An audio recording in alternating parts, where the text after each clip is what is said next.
Bila sebut pasal kenduri je, mesti kena ada lauk ni. Tak ada lauk ni, tak jadi kenduri. Dalca sayur daging. Ui, kena dengan nasi minyak ke, nasi kenduri ke, nasi biryani ke, mesti terangkat punya. Amboi, ujung-ujung tahun ni tak ada orang nak pergi makan kenduri pun. Tak apalah, kita buat sendiri dalca kita. Ya, mula-mula kita potong dulu bawang besar ni. Dan kemudian kita iris dia nipis-nipis. Potong nipis-nipis juga 4 ulas bawang putih. Bukan apa, bawang putih ada, bawang besar ada, barulah dia lemak elok. Dan kemudian 1 inci halia kita iris nipis-nipis. Dan kemudian kita iris dia panjang-panjang macam batang mancis dah. Cili merah kena ada, barulah rasa pedas-pedas sikit. Kita belah 2 je. Buang tangkai, lepas tu belah macam gitu je. Nak bagi lemak lagi kuah dalca tu, nak nambahkan rasa manis-manis lemak dia tu, kita gunakan 2 biji kentang. Belah 2, kemudian kita potong 4 macam gitu. Terung pun kena ada juga, baru nama dalca. Ikut suka lah, nak pakai terung bulat boleh, memanjang boleh. Nak pakai yang panjang macam ni, kita kena belah lah. Kemudian kita belah lagi 2 tu. Dan kemudian kita potong dia menjadi 4 ke 8 ketui ke. Ikut korang lah. Nak menambahkan lagi warna cantik dia, kita gunakan carrot. Guna 1 batang sudahlah. Carrot ni bukan apa, nanti warna dia naik cantik, merah menyala macam tu kan. Lepas tu rasa dia pun sedap. Carrot ni kita potong dia panjang-panjang macam tu.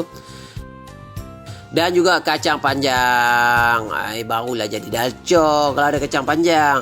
Kita potong dah lebih kurang dalam 2 inci ke, 1,5 inci ke. Pun cantik dah. Nama pun kacang panjang, potong panjang-panjang. Baik, tomato guna sebiji. Kita potong 4 boleh, nak potong 6 pun boleh. Ikut korang. Macam saya potong 4 sudah dah kan. Masukkan minyak kelapa rasaku ke dalam periuk. Dan kemudian kita tumiskan ni dia 4 ke 3 sekawan ke. Bubuh je sekali. Masukkan bawang besar yang telah kita iriskan tadi tu. Dan kemudian kita kacau. Kita nak tumis dia dulu, bagi dia betul-betul naik bau cantik. Kita masukkan dia bawang putih yang telah kita iris nipis-nipis juga. Masukkan je sekali. Kita kacau dia, bagi dia sebati. Aroma dia memang menangkap. Betul lah. Masukkan halia yang telah kita iris-iris tadi tu. Sampai betul-betul dia wangi, sebati bau dia. Bukan apa, kalau kita tak kacau nanti dia hangus. Tak sedap pula. Masukkan ni dia 2 tangkai daun kari. Kita lurut, ambil daun saja. Kalau nak campurkan dengan tangkai-tangkai tu pun boleh juga, lagi wangi. Tapi marahlah orang makan kenduri nanti. Tercekik tangkai daun kari pula. Kacau sampai dia betul-betul sebati, sampai bau naik, warna bertukar cantik. Masukkan serbuk kari daging. Jangan pakai kari ikan pula, nanti jadi gulai ikan. Masukkan serbuk kari daging yang telah kita bancur dengan air. Dan kemudian kita kacau lah dia sampai dia betul-betul sebati. Cantik elok warna dia.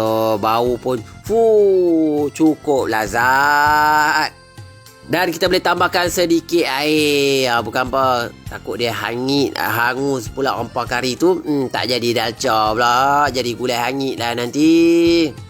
Kemudian kita masukkan kacang dal. Kacang dal ni kita dah rendam elok dah. Kalau kita nak rebus dulu pun boleh, tak ada masalah. Dan kita masukkan 500 gram daging yang telah kita potong-potong.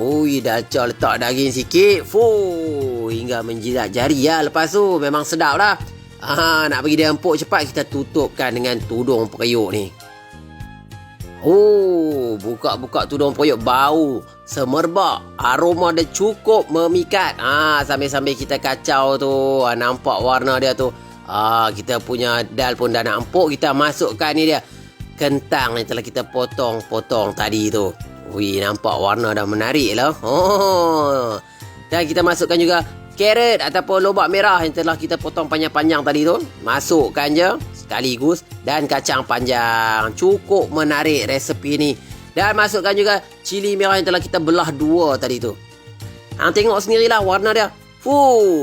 Terus jangan lupa masukkan sekali juga. Memang cantik. Orang kata colourful.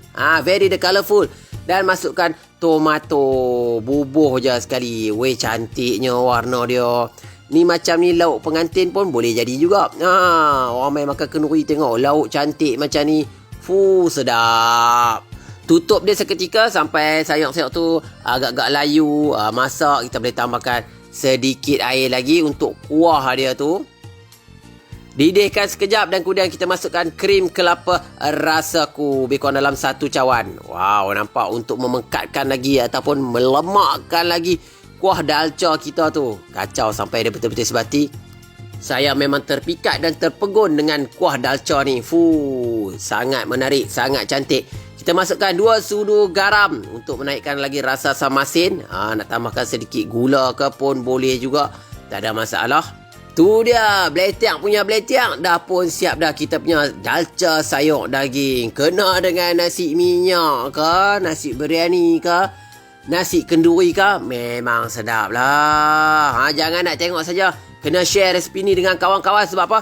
Mudah dan ringkas. Tak payah pergi makan kenduri pun boleh buat sendiri. Selamat mencuba. Berita baik untuk anda semua. Sekarang ni Rasaku ada 2 pack bundle yang cukup menarik untuk anda semua miliki.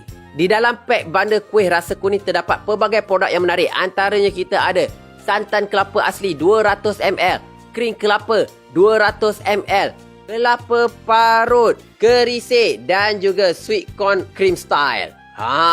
Cukup menarik produk-produk ni. Sesuai digunakan untuk buat kuih-muih dan juga pencuci mulut. Boleh dapatkan di Shopee Rasaku sekarang juga.